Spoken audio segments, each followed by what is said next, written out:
Hi Agam. So if you see Suven Pharma is in focus today, company has gained almost 12% in trade today. Now the reason behind this gain is its merger with Cohance. So if you see Suven and Cohance Lifesciences have announced their merger, and the merger is expected to be complete over next 12 to 15 months.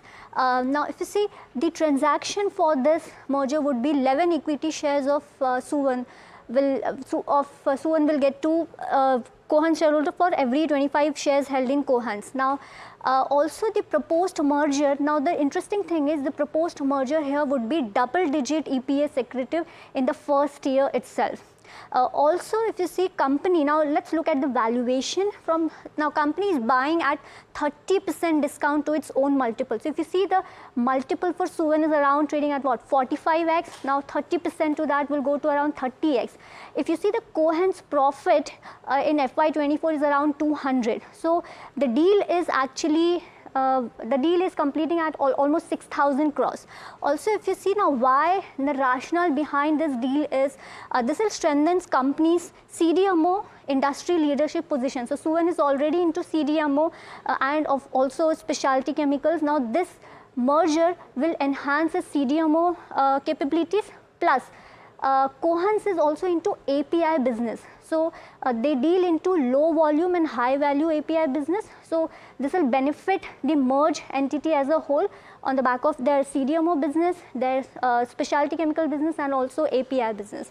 Now if you see the merged entity capacity will be expanded to almost 2,600 KL, and the merged entity platform will comprise of 3 distinct business units. One is their pharma CDMO, then specialty chemical CDMO, and the third one is API, which we recently spoke about. Also, now the very most important thing is this provides access to their GNP facilities, which are already US FDA approved, and this yields revenue and cost synergies also, because there will be the merged entity cost will be reduced, the general and admin expenses will also be reduced, and their vendors will be consolidated. And the merged entity platform financial metrics, if you see, so they are guiding EBITDA margins around 35% of the merged entity, and ROC will be at 30%. Now EBITDA margin, if you see for Suven, as of, if you see the trailing 12 months EBITDA margins around 40%, now the guided EBITDA margins of the merged entity will be around 35%.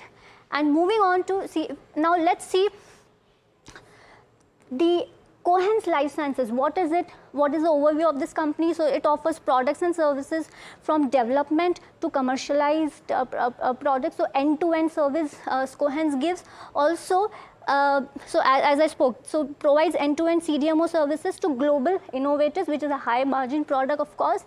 And if you go ahead, so one of the things, they recorded total pro forma revenue of around 1,330 plus crore in FY23. And the special thing, the interesting thing about this business is, if you see their CDMO business, they're growing CDMO business at 30%, which will help Suven Pharma and the overall merged entity as a whole. And the revenue growth, if you see, is almost 16% CAGR organically in last 4 years. And if you see the stock performance, also one thing that I want to mention is the expansion potential is almost 1.5x on the invested capex. Lastly, if you see the stock performance of Suven Pharma, so in last 1 year, can we have the chart please? If you see the stock performance in last 1 year, company has given almost 42% returns to its investors. So overall, this is we have on Suven Pharma. Yeah. Right. Well, Varsha, thank you so much for getting us those key insights and updates with respect to the latest news around Suven Pharma. I'm going to go across to Gaurang to take his view on this one. Gaurang, firstly, it's the mid-cap space in the pharmaceutical sector, which has actually taken a quiet but a very positive route over the past 3 to 6 months. A lot of this is, of course, on account of the improving earnings, and a lot of that was to be seen in the third quarter gone by as well. Your view, if you track one, Suven Pharma, and otherwise, if there are any other names as well for you as far as mid-cap pharma is concerned.